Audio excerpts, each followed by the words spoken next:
Bob Woodward is out today with a new book called War, and it focuses on the Biden administration and to the extent it has tried to navigate wars in Ukraine and the Middle East.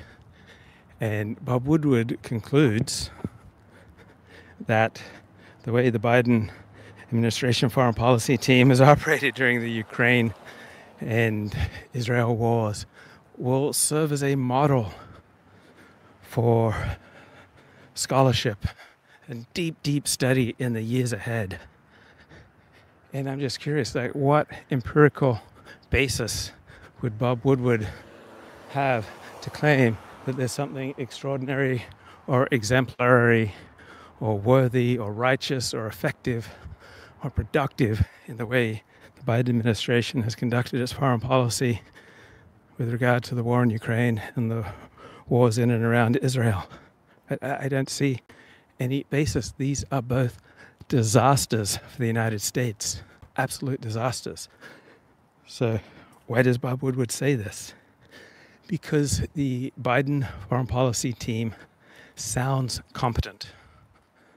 They sound strategic. They sound thoughtful and humane. They speak the language of the educated class. They speak the language of the new class of elites. They use careful, critical discourse, CCD. They embody the Enlightenment's veneration of reason. And because they speak in an elevated way, and because they seem cohesive, and because they appear professional, right, Bob Woodward thinks that they're going to set the gold standard for how an American presidential administration should conduct its foreign policy in times of war. The Biden administration has leaked less than any presidential administration in my lifetime. And I was born in 1966. Why is that? Because the Biden administration is chiefly run by people who have long-standing relationships with Joe Biden. Right? They like and respect Joe Biden, and they want to serve him, and they want to work together harmoniously.